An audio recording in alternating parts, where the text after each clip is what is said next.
राधे राधे दोस्तों, आज के वीडियो में आप सबके साथ शेयर कर रही हूँ सोमवती अमावस्या व्रत की कथा।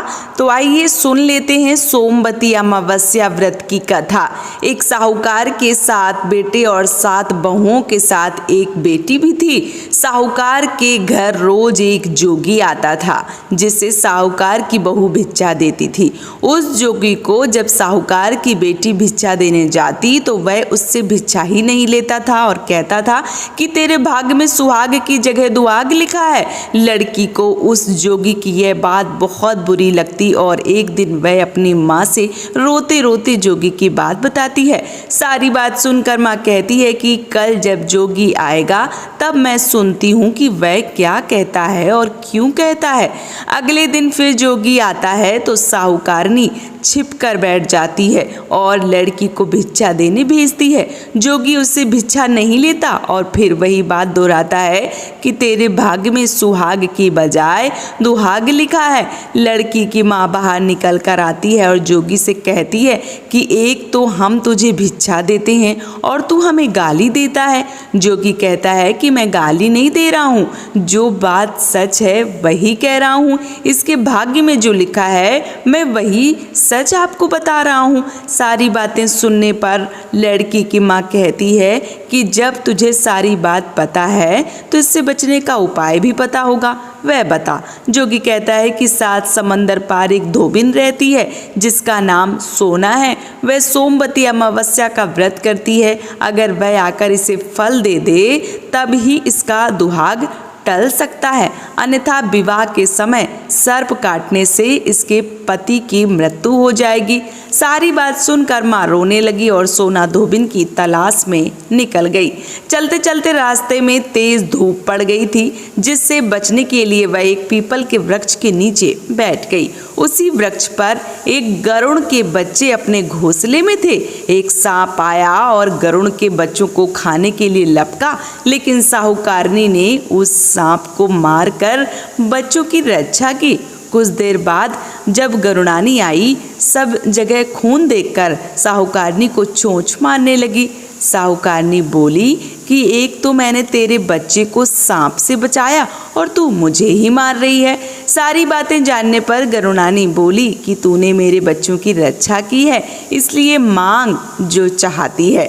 साहूकारनी गरुड़ानी से कहती है कि मुझे 7 समंदर पार सोना धोबिन के यहाँ छोड़ दे, और गरुड़ानी ने वैसे ही किया। साहूकारनी वहाँ पहुँच तो गई लेकिन सोचने लगी कि इसे कैसे मनाऊं। सोना धोबिन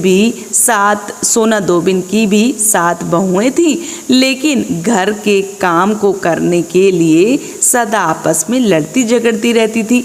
रात को जब सब सो जाते तो साहूकारनी आती और चुपके से सारा काम कर उजाला होने से पहले ही चली जाती। सारी बहुएं भी आपस में यही सोचती कि कौन सी बहू है जो सारा काम कर देती है, लेकिन एक दूसरे से पूछने की हिम्मत किसी को भी नहीं होती। काम करने की बात सोना धोबिन ने भी देखी कि आजकल बहुएं लड़ती ही नहीं हैं और सारा काम भी हो जाता है। सोना धोबिन ने सारी बहुओं को बुलाया और पूछा, आजकल तुम लड़ती भी नहीं हो और घर का सारा काम कौन करता है? बहुएं सास से झूठ कहती कि लड़ाई से क्या फ़ायदा, इसलिए हम मिलकर काम कर लेती हैं। सोना धोबिन को अपनी बहुओं की बात पर विश्वास नहीं होता। वह रात में जागकर स्वयं सच देखना चाहती कि काम कौन करता है।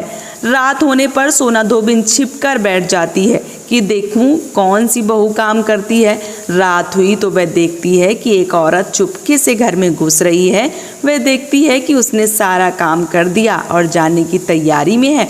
जैसे ही साहूकारनी जाने लगती है तो सोना धोबिन उसे रोकती है और पूछती है कि तुम कौन हो और क्या चाहती हो? साहूकारनी कहती है कि पहले तुम वचन भरो तब बताऊंगी। वह वचन भरती है।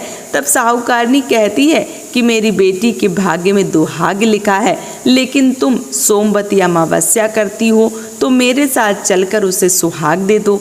सोना धोबिन वचन में बंधी थी तो वह साहूकारनी के साथ चलने के लिए तैयार हो जाती है। जाते हुए सोना धोबिन अपने बेटों और बहुओं से कहती है कि मैं इस औरत के साथ इसकी बेटी को सुहाग देने जा रही हूँ, लेकिन अगर मेरे पीछे से तुम्हारे पिताजी मर जाएं तो उन्हें तेल के कूपे में डालकर रख देना। धोबिन साहूकारनी के घर पहुंच जाती है। साहूकारनी अपनी बेटी का विवाह करती है तो उसे फेरों के समय सोना धोबिन कच्चा करवा, दूध और तार लेकर बैठ जाती है। कुछ समय बाद सांप आया और दूल्हे को डसने लगा तो सोना धोबिन ने करवा आगे कर तार से सांप को बांध दिया और सांप मर गया।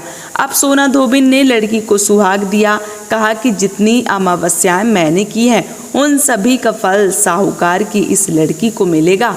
अब आगे जो अमावस्याएं मैं करूंगी उसका फल मेरे पति और बेटियों को मिलेगा। सभी लोग सोमवती अमावस्या की जय जयकार करने लगे। सोना धोबिन अपने घर वापस जाने को तैयार हुई तो साहूकारनी ने कहा कि तुमने मेरे जमाई को जीवन दान दिया है, इसलिए तुम जो चाहो मांग लो। सोना धोबिन बोली कि मुझे कुछ नहीं चाहिए और वह चली गई। रास्ते में चलते हुए फिर से सोमवती अमावस्या आ गई। उसने पीपल के नीचे बैठकर कहानी कही, व्रत रखा और पीपल के पेड़ की 108 बार परिक्रमा की। पीपल के पेड़ की पूजा करने के बाद वह घर चली जाती है। घर जाती है तो देखती है कि उसका पति मरा पड़ा है।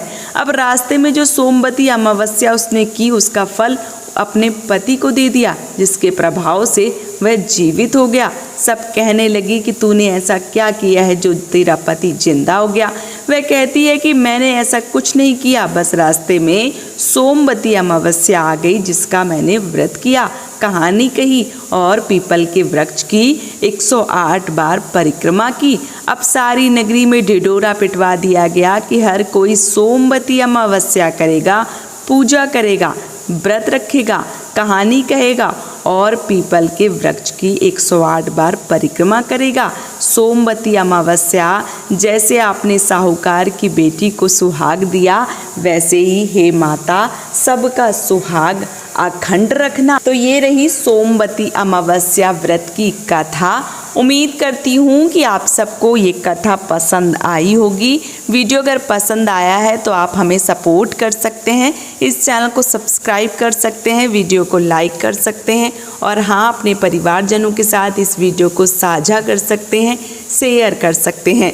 सोमवती अमावस्या व्रत की आप सभी माताओं बहनों को ढेर सारी शुभकामनाएं। जैसे सोना धोबिन का सुहाग हमेशा अखंड रहा, जैसे साहूकार की बेटी को सुहाग मिला, हे माता ऐसे सबका सुहाग अमर रहे, अखंड रहे, यही कामना करती हूँ। और इसी कामना के साथ आज का जो वीडियो है वो मैं समाप्त कर रही हूँ दोस्तों। जय माता दी।